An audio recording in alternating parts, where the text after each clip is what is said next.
बिस्मिल्लाहिर्रहमानिर्रहीम। आज के लेसन नंबर 18 में हम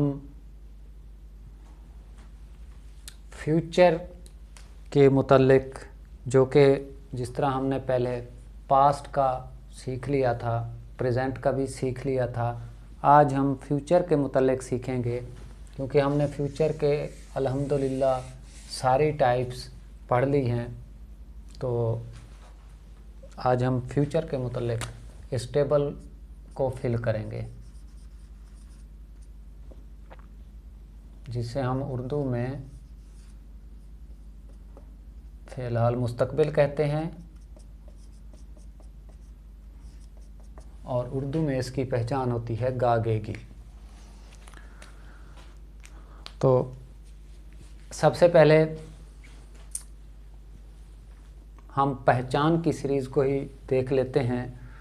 जैसा कि पास्ट को जब हमने सारी उसकी टाइप सीख ली थी, तो उसके बाद हमने इसको इस टेबल की मदद से पास्ट को सीखा था, अब रिवाइज़ किया था, अपने कंसेप्ट क्लियर किए थे। आज हम, क्योंकि हम पास्ट भी पहले कर चुके हैं, प्रेजेंट भी कर चुके हैं और अल्हम्दुलिल्लाह फ्यूचर के भी आपको सारी टाइप्स जो हैं, future indefinite, future continuous, future perfect और फ्यूचर परफेक्ट कॉन्टीन्यूअस भी आपको वो भी पीछे वाले लेसन समझा दिए हैं, बता दिए हैं, फ़िक्रा बनाने का तरीका भी सिखा दिया है। तो अब क्योंकि हमारे टेंस मुकम्मल हो चुके हैं और टेंस का जो 3 मेजर पार्ट्स थे, टाइप्स थी, पास्ट, प्रेजेंट और फ्यूचर, तो उसकी जो आखिरी कड़ी थी, जो टाइप थी फ्यूचर, वो हम उसको डिस्कस करने जा रहे हैं इस टेबल की मदद से। इसके बाद जो नेक्स्ट हमारा लेसन होगा, इसी टेबल में ही मैं आपको इन तीनों प्रेजेंट को, पास्ट को और फ्यूचर को चेंज करके दिखाऊंगा कि कहाँ कहाँ पे कितनी तब्दीली आती है और हम उसको कैसे अपने जहन में जहन नशीन करेंगे। तो आइए बिस्मिल्लाह करते हैं। उर्दू में पहचान 3 ग्रुप बनाए थे। फ़िक्रे के आखिर में अगर अलिफ छोटी ये बड़ी ये था थे थी आ जाए, ये आखिरी हरूफ उर्दू में पहचान, तो वो फ़िक्रा होगा पास्ट का, मेजर ग्रुप पास्ट ही शो होगा। अगर इसके फ़िक्रे के आखिर में है, हैं और हूँ आ जाए ये इस सीरीज़ में, तो वो फ़िक्रा होगा प्रेजेंट का। अगर गा गे गी आ जाए तो फ़िक्रा होगा फ्यूचर का, मतलब मुस्तकबिल का। तो जो फ्यूचर का इंडेफिनेट है, उसमें आइए देखते हैं क्या पहचान होगी। उसकी सिंपल ही पहचान होगी गा गे गी, और आखिरी हरूफ से पीछे जो तब्दील होने वाले हरूफ हैं उनमें कोई तब्दीली नहीं आएगी। सिंपल गा गे गी फ्यूचर इंडेफिनेट को शो करेगा। इंडेफिनेट में हम फर्दर देख लेंगे कि इंडेफिनेट सादा है, सवालिया है, नफ़ी है, या सवालिया और नफ़ी एक साथ है। फ्यूचर इंडेफिनेट के बाद आता है फ्यूचर कॉन्टीन्यूअस। फ्यूचर कॉन्टीन्यूअस में जो मेजर ग्रुप होगा वो तो उसी तरह गागेगी का होगा, और उसके पीछे जो होगा वो रहा, रही और रहे होगा। तो जो पहचान बनेगी फ्यूचर कॉन्टीन्यूअस की या फ़ेल मुस्तकबिल जारी की, वो बनेगी रहा होगा, रही होगी, रहे होंगे। तो उसके बाद फ्यूचर कॉन्टीन्यूअस की फिर हम वही 4 जो छोटी छोटी टाइप्स हम पढ़ते हैं कि फ्यूचर कॉन्टीन्यूअस का सादा फ़िक्रा, सवालिया फ़िक्रा, नफ़ी, सवालिया और नफ़ी एक साथ। थर्ड जो इसकी मेजर टाइप है वो है फ्यूचर परफेक्ट। फ्यूचर परफेक्ट जैसा कि नाम से ज़ाहिर है, परफेक्ट के लिए चुका, चुकी, चुके तो आखिरी हर्फ से पहले आएगा। तो आखिरी हर्फ यहाँ पे सिंपली हम कह सकते हैं, हमें पता भी है कि गागेगी होगा, उसके पीछे चुका, चुकी, चुके आ जाए तो वो फ्यूचर परफेक्ट बन जाएगा। तो पहचान होगी चुका होगा, चुकी होगी, चुके होंगे। फेल मुस्तकबिल मुकम्मल भी इसे हम उर्दू में कहते हैं। और आखिरी टाइप जो है फ्यूचर की, वो फ्यूचर परफेक्ट कॉन्टीन्यूअस है। तो फ्यूचर परफेक्ट कॉन्टीन्यूअस की पहचान क्या होगी? आखिरी हरूफ तो वही गागे गी में ही आएंगे, उनसे पीछे जो है सिंपल कॉन्टीन्यूअस की तरह रहा, रही, रहे आएगा। लेकिन मैं बार बार यही बता रहा हूँ, जो 3 परफेक्ट कॉन्टीन्यूअस हैं, प्रेजेंट का, पास्ट का और फ्यूचर का, उनमें वक्त का तयन होगा तो वो परफेक्ट के कॉन्टीन्यूअस होंगे। अगर वक्त का तयन नहीं होगा तो वो परफेक्ट के कॉन्टीन्यूअस नहीं होंगे, फिर वो सादा कॉन्टीन्यूअस होंगे।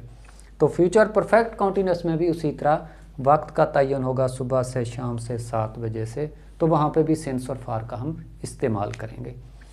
तो याद रखिएगा, बल्कि मैं बार बार बता चुका हूँ आपको, कॉन्टिन्यूस का वर्ड जहाँ भी आता है तो हम फर्स्ट फॉर्म के साथ ing लगा देते हैं। सिंपल परफेक्ट का वर्ड जहाँ भी आता है तो हम उसके साथ वर्ब की थर्ड फॉर्म लगा देते हैं, और इंडेफिनेट जहाँ भी आता है तो हम फर्स्ट फॉर्म लगा देते हैं एक्सेप्ट पास्ट इंडेफिनेट के। आइए अब हम फ़िक्रा बनाने की इंग्लिश में जो तरतीब है वो देख लेते हैं। हम पहले लेसन बाय लेसन अलग अलग पढ़ चुके हैं। इस टेबल में यह है कि आपका मुकम्मल जो टेंस है वो उसका कंसेप्ट क्लियर हो जाएगा, कन्फ्यूजन आपकी कहीं पे अगर है तो वो ख़त्म हो जाएगी। फर्स्ट वन पे हम फ्यूचर का इंडेफिनेट टेंस देखते हैं, इंडेफिनेट सादा यानी कि फेल मुस्तकबिल। तो उसमें क्या होगा, सब्जेक्ट आएगा, सब्जेक्ट के बाद यहाँ पे जो हेल्पिंग वर्ब होता है फ्यूचर इंडेफिनेट में वो विल और शैल होता है। विल किन सब्जेक्ट के साथ इस्तेमाल होगा और शैल किन के साथ, आई और वी के साथ शैल यूज़ करते हैं, बाकी सब के साथ विल यूज़ करते हैं। वैसे विल और शैल का मतलब आप गागे गी ही ले सकते हैं। तो सब्जेक्ट, उसके बाद हेल्पिंग वर्ब विल या शैल, वर्ब की फॉर्म फर्स्ट, उसके बाद ऑब्जेक्ट, आपका फ्यूचर इंडेफिनेट का फिक्रा रेडी है। तो नेक्स्ट हम चलते हैं फ्यूचर इंडेफिनेट के सवालिया पे। तो फ्यूचर इंडेफिनेट का सवालिया से वैसे भी ज़ाहिर है, मैं बार बार ये चीज़ आपको समझा चुका हूँ कि सवालिया के लिए हेल्पिंग वर्ब को सब्जेक्ट से पहले ले जाते हैं।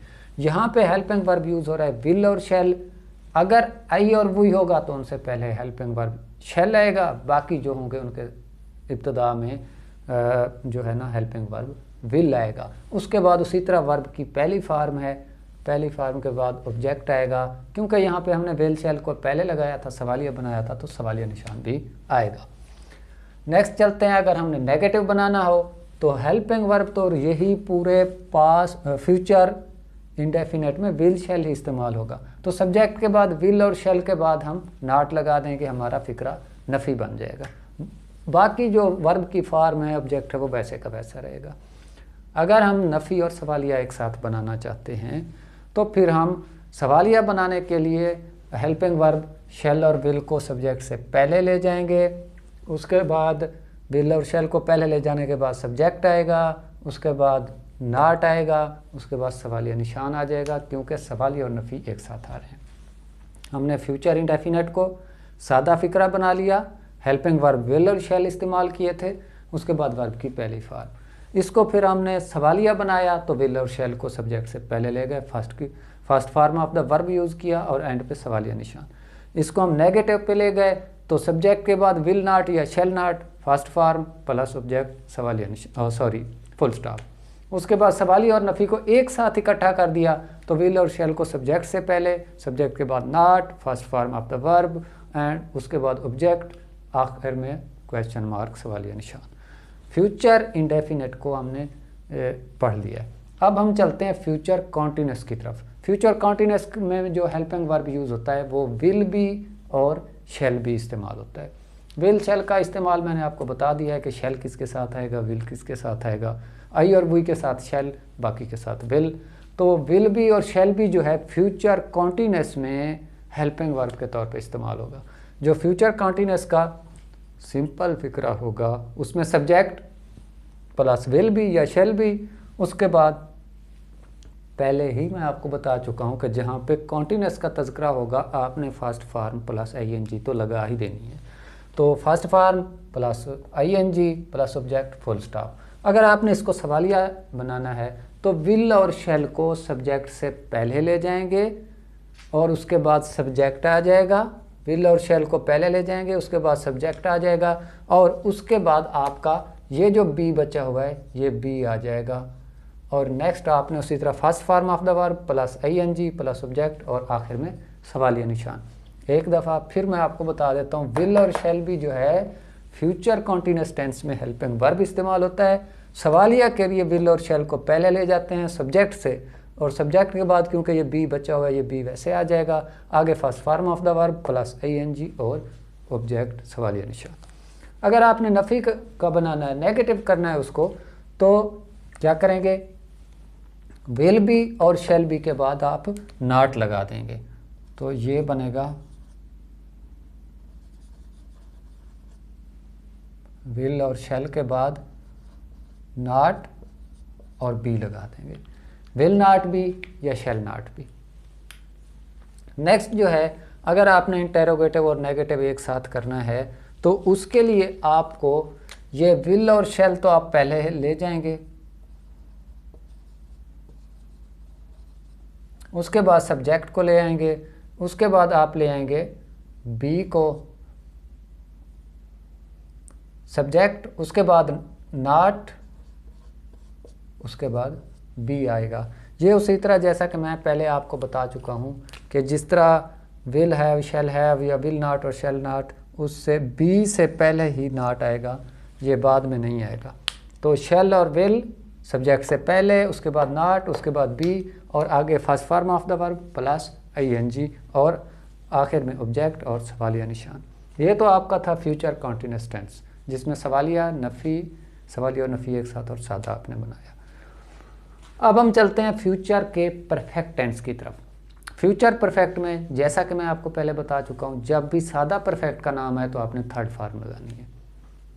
तो सब्जेक्ट के बाद जो फ्यूचर का परफेक्ट है वहाँ पे जो हेल्पिंग वर्ब यूज़ होता है विल हैव या शेल हैव इस्तेमाल होता है, और third form of the verb, उसके बाद ऑब्जेक्ट और फुल स्टॉप।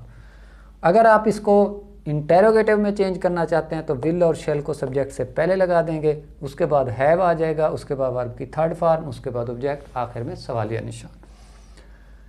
सिमिलरली अगर आप नेगेटिव में चेंज करना चाहते हैं तो सब्जेक्ट आ जाएगा, उसके बाद विल हैव नॉट या शेल हैव नॉट, आपका वो आ जाएगा, सॉरी विल नॉट हैव या शेल नॉट हैव आ जाएगा, उसके बाद third form of the verb आ जाएगा, उसके बाद सब्जेक्ट, उसके बाद फुल स्टॉप।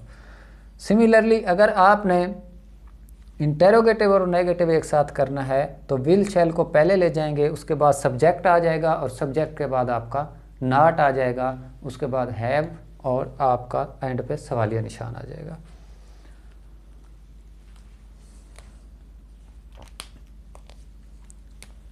ये मैं आपको तरतीब यहाँ पे पहले भी बता चुका हूँ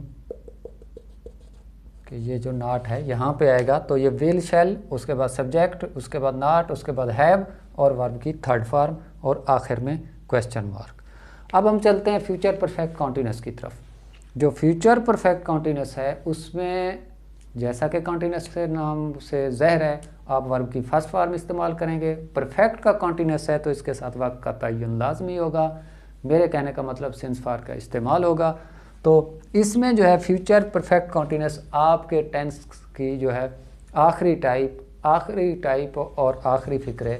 तो फ्यूचर परफेक्ट कॉन्टिन्यूअस सिंपल में जो हेल्पिंग वर्ब यूज़ होती है वो विल हैव बीन और शेल हैव बीन इस्तेमाल होता है। विल हैव बीन और shall have been, first form of the verb plus ing plus since और फॉर, टाइम के हिसाब से आपने इस्तेमाल करना है, फुल स्टॉप। तो सब्जेक्ट आएगा, उसके बाद विल हैव बीन या शेल हैव बीन आएगा और फर्स्ट फॉर्म और ing और सिंस फॉर का इस्तेमाल। अगर आप इसको इंटेरोगेटिव में कन्वर्ट करना चाहते हैं तो ये विल और शेल जो है ये सब्जेक्ट से पहले आ जाएगा, उसके बाद सब्जेक्ट आ जाएगा, सब्जेक्ट के बाद हैव बीन आ जाएगा, आगे उसी तरह first form plus ing plus since for का इस्तेमाल, क्योंकि सवाल यह है तो एंड पे क्वेश्चन मार्क आएगा। अगर आप नेगेटिव में कन्वर्ट करना चाहते हैं सादा फिक्रे को तो सब्जेक्ट आएगा, उसके बाद विल और शेल के बाद नॉट आएगा, विल और शेल के बाद नॉट आएगा, उसके बाद बीन आएगा। ये तरतीब मैंने आपको पहले भी बता दी थी कि ये विल और शेल के बाद नॉट आएगा, उसके बाद बीन आएगा, उसके बाद आगे first form plus ing plus since और फॉर का इस्तेमाल प्लस सब्जेक्ट, आखिर में फुल स्टॉप। अगर फ्यूचर परफेक्ट कॉन्टिन्यूअस का आप सवालिया और नफ़ी बनाना चाहते हैं, दोनों एक ही फिक्रे में सवालिया भी और नफ़ी भी, तो हेल्पिंग वर्ब को सब्जेक्ट से पहले ले जाएंगे। हेल्पिंग वर्ब यहाँ पे इस्तेमाल हमेशा होगी फ्यूचर टेंस में विल या शेल, तो विल और शेल को पहले ले जाएंगे।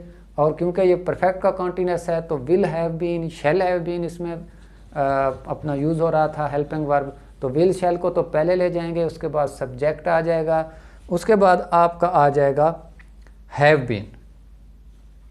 लेकिन क्योंकि आपका मनफी फ़िक्रा है, नेगेटिव है, तो इसलिए विल शेल, उसके बाद सब्जेक्ट, उसके बाद विल नॉट हैव या शैल नॉट हैव बीन, उसके बाद आपका फर्स्ट फॉर्म, उसके बाद आईएनजी और सेंस और फॉर का इस्तेमाल और सवालिया निशान। एक बार फिर मैं आपको फ्यूचर परफेक्ट कॉन्टिन्यूस को रिवाइज कर देता हूँ।